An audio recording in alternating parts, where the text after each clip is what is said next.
என் பேர் Vaseegaran, all India Christian கவுன்சிலுடைய chairman. நான் இப்போ தான் இந்த சர்ச்சில் கத்தீட்ரல் சர்ச்சு போயிட்டு இந்த யூஎஸ்ஐஸ் பக்கம் நேராக வரேன்.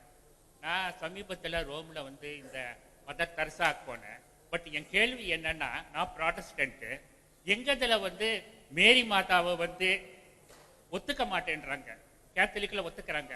ஆனால் எங்களுக்கு நிறையா சொல்கிறாங்க, குரானில் எங்கள் அன்னையை பற்றி ரொம்ப வசதியாக போட்டிருக்கு, எங்கள் கிரைஸ்ட பற்றியும் நிறையா போட்டிருக்கு. அது பற்றி அந்த விளக்கம் எங்களுக்கு தெரியல.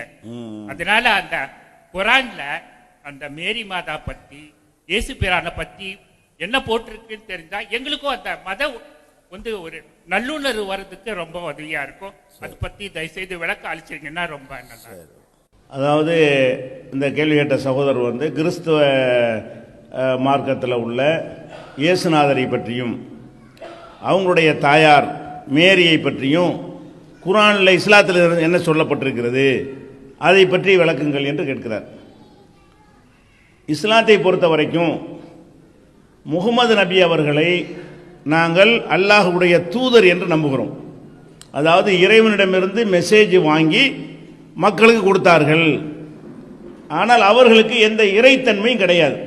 முகமது நபி இறைவன்கிட்ட செய்தியை வாங்கி தரக்கூடிய ஒரு தூதர் தானே தவிர அவர் கடவுள் கிடையாது, கடவுள் தன்மை கிடையாது, அவர் நினைத்தெல்லாம் நடக்காது, அவருக்கே கஷ்டம் வந்தால் கடவுள்கிட்ட தான் முறையிட வேண்டும், இப்படித்தான் முகமது நபி அவர்கள் போதித்தார்கள். இப்படி நாங்கள் நம்புகிறோம். இதே மாதிரி தான் முகமது நபி அவர்களுக்கு முன்னாடி பல இறை தூதர்கள் அனுப்பப்பட்டார்கள். அந்த தூதர்களில் இயேசுநாதரும் ஒரு தூதர். ஈசா நபி என்று நாங்கள் சொல்வோம், கிறிஸ்தவர்கள் இயேசுநாதர் என்று சொல்வார்கள். இந்த இயேசுநாதரும் என்ன சொன்னார் என்று கேட்டால், நான் மனிதன் தான், நான் கடவுள் இல்லை, கடவுள்கிட்ட தான் நீங்கள் எல்லாத்தையும் கோரிக்கை வைக்க வேண்டும், அகில உலகத்திற்கும் ஒரே ஒரு கடவுள் தான் இருக்க முடியும் என்று இயேசுநாதரும் அந்த ஓரிரை கொள்கையை தான் உலகத்திற்கு சொன்னார். அவர் இறை தூதர் தானே தவிர அவர் இறைவன் இல்லை, இறைவனின் மகன் இல்லை, அவருக்கு இறைத்தன்மை இல்லை என்று இஸ்லாம் சொல்கிறது. எதில் வேறுபடுறார்கள் என்று சொன்னால், கிறிஸ்தவர்கள் இயேசுவை கடவுளின் குமாரர் என்று சொல்வார்கள். முஸ்லிம்கள் இல்லை, கடவுளுக்கு குமாரன் கிடையாது, குமாரன் தேவையில்லை, குமாரன் இருப்பவன் பலவீனமானவன், கடவுளுக்கு தூதர்கள் மனிதர்களில் சில பேரை தூதராக தேர்வு செய்து அவர்கள் வழியாக கடவுள் செய்திகளை கொடுத்தார். முதல் தூதராக ஆதாமை கடவுள் அனுப்பினார்.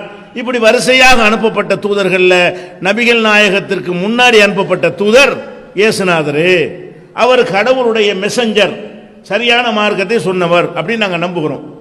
இதில் அவர் கடவுளுடைய குமாரர் என்கிறதும், கடவுளுக்காக வேண்டிய தன்னை பலி கொடுத்தார், மற்றவர்களுடைய பாவங்களை சுமப்பதற்காக பலி கொடுத்தார் என்று நம்புறாங்க இல்லை கிறிஸ்தவ மக்கள். அது தவறு என்று இஸ்லாம் சொல்கிறது. அதையும் சொல்கிறது. இஸ்லாம் என்ன சொல்கிறது கேட்டால், ஒருவர் சுமையை ஒருவர் சுமக்க மாட்டார். குர்ஆனுடைய வசனம், லா தஸிரு வாஸிரத்தும் விஸ்ர உஹ்ரா, ஒருத்தருடைய சுமையை இன்னொருத்தர் சுமக்க மாட்டார். நான் கொலை பண்ணிட்டேன், அதுக்காக வேண்டி என்னுடைய தகப்பனையோ என்னுடைய பிள்ளையோ தண்டிக்க மாட்டார்கள், என்னுடைய அண்ணனையோ தம்பியோ தண்டிக்க மாட்டார்கள், வேறு யாரையும் தண்டிக்க மாட்டார்கள். நான் தவறு செய்தால் அந்த தவறுக்குரிய என்னை தான் உலகத்தில் தண்டிப்பார்கள். அதே போல கடவுள் இதை விட தெளிவாக இருப்பார் இல்லையா? இப்போ நானே மனித குலத்தில் இருக்கக்கூடிய நாமளே ஒருத்தன் தப்புக்காக வேண்டி இன்னொருத்தனை தண்டிக்கிறதுங்கிறது உலகத்தில் எந்த நாட்டிலையும் சட்டம் கிடையாது. ஒரு கொலையாளி ஓடி போயிட்டா கூட அவன் தகப்பனுக்கு தூக்கு கொடுக்க மாட்டான் எந்த நாட்டிலையுமே. அப்படி இருக்கக்கூடிய நேரத்தில் ஒருத்தர் சுமையை அடுத்தவர் சுமந்து கொண்டார் என்கிறது அறிவுக்கும் பொருத்தமில்லாதது, இறைவனுடைய நீதிக்கும் பொருத்தமில்லாதது என்று இஸ்லாம் சொல்கிறது. அப்போ அந்த கிறிஸ்தவர்களுடைய நம்பிக்கை அந்த மாதிரி இருக்கிறது இஸ்லாம் ஒத்துக்கிறல. எப்படி இருக்குது? கடவுள் ஆதாம் என்பவரை படைக்கிறார். படைத்து ஒரு குறிப்பிட்ட மரத்தை நீங்கள் நெருங்கக்கூடாது. ஆதாம் தான் முதல் மனிதர். அவர் வழியாகத்தான் நம்ம எல்லாம் பல்கி பெருகி எல்லாரும் வந்திருக்கிறோம். எல்லா மதத்தை சேர்ந்தவர்களும் அந்த ஒரு ஆதாம் ஏவாள்னு சொல்றாங்க இல்லையா, அவங்களுடைய பிள்ளைங்க தான். அப்போ அந்த ஆதாமுக்கு இறைவன் கட்டளை இட்ட உடனே இந்த ஒரு மரத்தை மட்டும் சாப்பிடக்கூடாது என்று சொன்னார். அவர் மீறிட்டார். மீறி அந்த மரத்தினுடைய கனிகளை என்ன செஞ்சார்? புசித்தார். இது அவர் செஞ்ச தப்பு. ஆனால் கிறிஸ்தவ என்ன சொல்றாங்கன்னு கேட்டா, ஆதாம் அந்த தவறு செய்ததனால் ஒவ்வொரு குழந்தைகளும் பாவியா பிறக்கிறார்கள். ஆதாம் அன்னைக்கு தப்பு செஞ்சார் இல்லையா, அதனால நான் பிறக்கும் போதே பாவியாகத்தான் பிறக்குகிறேன் அப்படின்னு கிறிஸ்தவ நம்பிக்கையில சொல்றாங்க. ஆனா இஸ்லாம் என்ன சொல்லுதுன்னு கேட்டா, அவர் செஞ்ச தப்பு அவரோட முடிஞ்சு போச்சு. அவர் ஒரு பாவம் செய்வதற்காக நீ ஏன் பாவியா பிறக்கிற? ஒவ்வொரு குழந்தைகளும் தூய்மையானவர்களாக பிறக்கிறார்கள் என்று நபிகள் நாயகம் சொல்றாங்க. ஒவ்வொரு குழந்தைகளும் தூய்மையான முறையில் பிறக்கிறார்கள், பாவிகளாக பிறக்கவில்லை அப்படின்னு இஸ்லாம் சொல்லுது.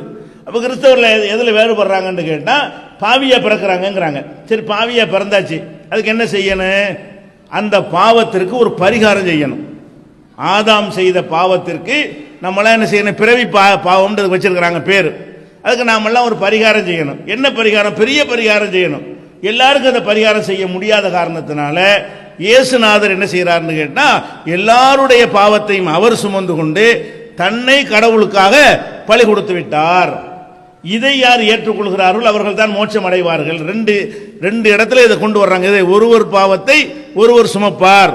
அப்ப ஆதம் செஞ்ச பாவத்தை எல்லாரும் சுமக்கிறாங்க ஒரு கான்செப்ட், எல்லாருடைய பாவத்தையும் இயேசு சுமந்து கொண்டார் என்கிறது ஒரு கான்செப்ட். ரெண்டுமே தவறானது, இதை ஒத்துக்கிற முடியாது என்று இஸ்லாம் அன்றைக்கு இருந்த கிறிஸ்தவ மக்களோடவே விவாதம் பண்ணுகிறது. இது தப்பு, அந்த இயேசு அப்படி அடுத்தவருடைய பாவத்தை சுமந்து கொள்வதற்காக பலியாகவில்லை என்று சொல்கிறது. அது போக இஸ்லாம் சொல்லக்கூடிய இந்த கருத்து தான் இயேசுடைய போதனைகளிலும் இருக்கிறது. இப்ப இருக்கிற பைபிள் படி எடுத்துக்கொண்டாலும் கூட எல்லாருடைய பாவத்தையும் சுமப்பதற்காக இயேசு பலியானார் என்று பைபிளே சொல்லவில்லை. அவர் ஒரு சீர்திருத்த பிரச்சாரம் செய்கிறார், அன்றைய யூதர்களை எதிர்த்து பிரச்சாரம் செய்கிறார், யூத மத குருமார்கள் செய்கிற அநியாயத்தை எல்லாம் தட்டி கேட்கிறார், உண்டிகளை நெருக்கிறது, ஆடைகளை பெருசாக்கி கொண்டு மக்களை சுரண்டுறது, இதுகளை எல்லாம் கண்டிக்கிறார், தேவாலயங்களில் போய் கண்டிக்கிறாரு. இதனால் அவரை கொல்வதற்கு திட்டம் போடுறாங்க. கொல்வதற்கு திட்டம் போடும் பொழுது அவர் தப்பிச்சு ஓடுகிறார். ஓடி ஒரு மலையில் ஏறி ஒரு ஒளிந்து பதுங்கி கொள்கிறார். அப்போ ஒருத்தர் காட்டி கொடுக்கிறார், தேடுற ஆட்சியாளர்களுக்கு இவர் தான் இயேசு, நான் ஒரு ஆளை கட்டி பிடிப்பேன், அவரை கண்டுபிடிச்சிக்கிறங்க, அவர் தான் இயேசுன்னு சொல்லி அவருடைய சீடர்களில் ஒருத்தர் காட்டி கொடுத்தாரு. அதன்படி அவரை பிடித்தார்கள் வருது. அப்ப தானா இயேசு பலியாகலன்னு தானே இது காட்டுது, ஓடத்தானே செஞ்சிருக்கிறாரு. பைபிளில் உள்ள சம்பவ பிரகாரமே எல்லாருடைய பாவத்தையும் சுமப்பதற்காக இதோ நான் பலியாக போகிறேன், என்னை பிடித்து கொண்டு போங்கள் அப்படின்னு இயேசு சொன்னதாக பைபிளில் இல்லை. எப்படி இருக்கிறது? என்னை பிடிக்க வருகிறார்கள், நான் ஓட போறேன்னு ஓடுகிறாரு. அப்ப இரவு பொருள் விடிய விடிய உட்கார்ந்து இறைவன்ட்ட பிரார்த்தனை செய்கிறாரு, அழுது என்ன செய்கிறாரு, அன்று இரவு முழுவதும் என்னை கடவுளை காப்பாத்துன்னு கேட்கிறாரு. கடைசியாக அவரை சிலுவையில் அறையக்கூடிய நேரத்தில் கூட ஏலி ஏலி இல்லாமா சபக்தானி, என் தேவனே ஏன் என்னை கைவிட்டாயின்னு கேட்கிறாரு. அப்ப தானா போய் அடுத்தவருடைய பாவத்தை சுமப்பதற்கு பலியானார் என்று சொல்வது பைபிளுக்கு எதிரானது. பிற்காலத்தில் இயேசுடைய எதிரியாக சவுல் என்று ஒருத்தர் இருந்தார். அவர் பின்னாடி பவுல் ஒன்று மாற்றிக்கொண்டு அவர் உண்டாக்கின கொள்கை தான் இது. எது? ஒருத்தர் பாவத்தை ஒருத்தர் சுமப்பார் என்பதும் இயேசு கடவுளுடைய மகன் என்பதும் இதுகளெல்லாம் இயேசு உண்டாக்குனது கிடையாது. இயேசுவுக்கு பின்னாடி இயேசுடைய எதிரியாக இருந்து பிறகு இயேசுவுக்கு பிறகு அவர் இயேசுடைய சீடர் மாதிரி ஆகிக்கொண்ட சவுல் என்று சொல்லக்கூடிய பவுல், அந்த பவுல் என்பவர் தான் இதை என்ன செய்யறாரு, சுவிசேஷம் உண்டாக்கி அவர் நான் தான் இந்த கொள்கையை உண்டாக்குனேன் என்று கூட இதில் சொல்றாரு. அப்ப பின்னாடி உண்டாக்குன கொள்கை தானே தவிர இயேசுடைய கொள்கை என்னன்னு கேட்டா இஸ்லாம் என்ன சொல்கிறதோ அதுதான் இயேசு சொன்னார். இயேசு என்ன சொன்னார் அதுதான் முகமது நபி சொன்னார். இயேசுடைய கொள்கையும் முகமது நபி கொள்கை ஒரே கொள்கை தான். அது என்ன கொள்கை? அகிலத்திற்கெல்லாம் கடவுள் ஒரே ஒருவர் தான். ஒரு அம்மா வருவாங்க, பைபிளில் உள்ளதை நான் சொல்றதெல்லாம். ஒரு அம்மா தன்னுடைய இரு குழந்தைகளை அழைத்து இயேசுவிடத்தில் காட்டி பரலோக ராஜ்யத்தில், அதாவது உலகம்லாம் அழிக்கப்பட்ட பிறகு திரும்ப கடவுள் எழுப்பி நியாய தீர்ப்பு வழங்குவார் இல்லையா, அந்த ராஜ்யத்தில் ஒரு பிள்ளைய நீங்க வலது பக்கத்தில் வச்சுக்கிறீங்க, ஒரு பிள்ளை உங்க இடது பக்கம் இருக்கிற மாதிரி நீங்க ஏற்பாடு செய்யுங்க அப்படின்னு கேட்க அந்த அம்மா. அதுக்கு இயேசு என்ன சொல்வாரு? முடியாது, பரலோக ராஜ்யத்தில் பிரவேசிப்பது என் சித்தப்படி அல்ல, என் பிதாவின் சித்தப்படி தான். அதை நான் முடிவு செய்ய முடியாது, அதை கடவுள் தான் முடிவு செய்வார் என்று இயேசு சொல்லிடுவார். அப்போ அவருடைய போதனையெல்லாம் நீங்க எடுத்து பார்த்தீங்கன்னா எல்லாமே ஓரிரை கொள்கை அடிப்படையாக கொண்டும் நான் ஒரு மனிதன் தான், என்னை கடவுள் ஆக்கிறாதீங்க என்றுதான் அவர் போதிச்சதாக நம்ம முழு பைபிளை பார்த்தாலும் தெரிகிறது. இஸ்லாமும் அந்த அடிப்படையில் தான் போதனையும் செய்கிறது. அவர் பல கட்டங்களில் தன்னை நல்லவன் சொல்லுவாங்க, ஏன் என்னை நல்லவன் என்று சொல்வானேன், தேவனை தவிர யாரும் நல்லவன் இல்லையே அப்படின்லாம் அவர் சொல்லியிருக்கிறார் என்று பைபிள் இருக்கிறது. அவர் நல்லவன் ஒருத்தர் சொன்னதை கூட என்ன செய்யல, எப்படி நல்லவன் சொல்ல, தப்பு செய்யாதவன் யார் இருக்கா மனுஷன்ல, தேவன் ஒருத்தன் தான் தவறு செய்யாதவன் என்று இயேசு கண்டித்ததாக பைபிள்ல தான் இருக்கிறது. அப்ப அவர் வாழ்ந்த காலத்தில் வந்து தனக்கு கடவுள் தன்மை உள்ளதாகவோ நான் ஒரு கடவுள் என்றோ நினைத்ததெல்லாம் செய்வேன் என்றோ சொல்லவே கிடையாது. என்னையும் உங்களையும் படைத்த இறைவனை வணங்குங்க, முழு இருதயத்தோடும் முழு ஆத்மாவோடும் அந்த ஒரு இறைவனை வணங்குவாயாக என்று சொல்லி இயேசுநாதர் சொன்னார்கள். அந்த போதனை இஸ்லாம் அப்படி ஏத்துக்கிறது. இடையில் நீங்கள் செஞ்ச மாற்றத்தை விட்டுருங்க, இயேசு சொன்னதை மட்டும் ஏத்துக்கிறங்க, இயேசு கரெக்டா சொல்லி இருக்கிறாரு அப்படிங்கிறத இஸ்லாம் ஒத்துக்கிறது. இயேசுடைய காலத்திற்கு பின்னால் சில விஷயங்களை இன்னும் உதாரணம் புரிந்து கொள்வதாக இருந்தால் இயேசு சொல்றார், நீங்கள் ஒருவரையும் பிதா என்று அழைக்காதீர்கள் அப்படிங்கிறார். இன்றைக்கு வந்து அந்த ஃபாதர் தான் பிதான்னு அழைக்கிறாங்க.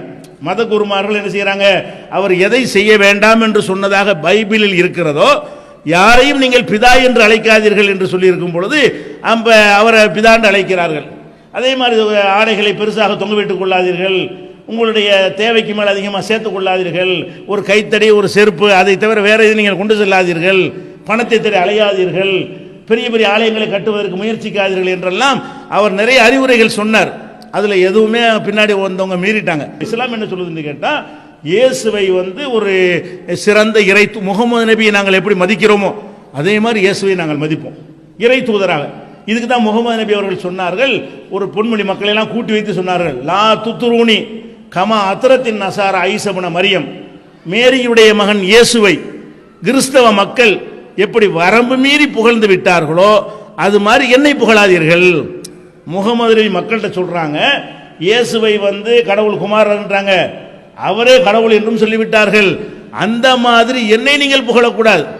என்னை புகழ்வதாக இருந்தால் அல்லாஹ்வுடைய அடிமை என்று புகழுங்கள், அல்லாஹ்வுடைய தூதர் என்று புகழுங்கள். இந்த ரெண்டை தவிர வேறு எந்த விதமான புகழ் மாலைகளும் எனக்கு நீங்கள் சூட்டக்கூடாது. கிறிஸ்தவ மக்கள் வந்து இயேசு விஷயத்தில் வரம்பு மீறிட்டாங்க, அப்படி என் விஷயத்தில் வரம்பு மீறாதீர்கள் என்றெல்லாம் நபிகள் நாயகம் அவர்கள் சொன்னார்கள். அந்த வகையில் இயேசுநாதரை நாங்கள் மதிக்கிறோம், அவருடைய தாயார் தூய்மையானவர் என்று மதிக்கிறோம். இன்னும் சொல்ல போனால் குர்ஆன்ல வந்து பெயர் சொல்லி பாராட்டப்பட்ட ஒரே பெண்மணி மேரி மட்டும்தான். குர்ஆனை எடுத்து பார்த்தீங்கன்னா நபிகள் நாயகத்துடைய அம்மா பேரோ அவங்க அதெல்லாம் கூட இருக்கு இல்லை, வேற அவங்க மனைவிமார்கள் பேரெல்லாம் கூட இல்லை. எத்தனையோ நன்மக்கள் வாழ்ந்தாங்க அந்த காலத்தில், அவங்க பேரெல்லாம் கூட இல்லை. குர்ஆன்ல ஒரு பெண்ணுடைய பேர் இடம்பெற்றிருக்கு என்று சொன்னால் இந்த மரியம், மரியம்னு நாங்கள் சொல்லுவோங்க, மேரின்னு சொல்லுவாங்க. மரியம் என்கிற பேரில் குர்ஆன்ல ஒரு அத்தியாயமே இருக்கிறது. குர்ஆனுடைய ஒரு சாப்டருக்கு பேரே மரியம். அப்போ மரியம் என்கிறது அவங்க அம்மாவை அவ்வளோ அழகாக இஸ்லாம் புகழ்ந்து சொல்கிறது, நல்ல மனுஷி என்று சொல்லுகிறது, அவங்க இறைவனுக்கு பயந்த நல்லடியாராக இருந்தார் என்று சொல்லுகிறது. அதெல்லாம் நாங்கள் ஏற்றுக்கொள்வோம். எங்கே வேறுபடுவோம் என்று சொன்னால், அதையும் கடவுளாக பார்க்குறீங்க. கடவுள் தன்மை எதுக்கு மனிதரை கொடுக்குறீங்க? இயேசு வந்து கடவுளை தானே வணங்கினாரு, கடவுள்கிட்ட தானே கேட்டாரு, சிலுவையில் அறையிற நேரத்தில் கூட ஏலி ஏலி லாமான்னு தானே பிரார்த்தனை பண்ணினாரு. அவர் எந்த தேவனை அழைத்தார் அந்த தேவனை எல்லாரும் அழையுங்கள். இதுல தான் கிறிஸ்தவமும் இஸ்லாம் என்ன செய்கிறது, வேறுபடுகிறது.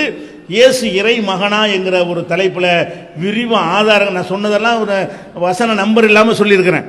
இதெல்லாம் நீங்க பைபிள் வசன நம்பர்ல இருந்து அறிந்து கொள்வதற்காக வேண்டி இயேசு இறை மகனாண்டு ஒரு நூல் போட்டிருக்கிறோம். அந்த நூல்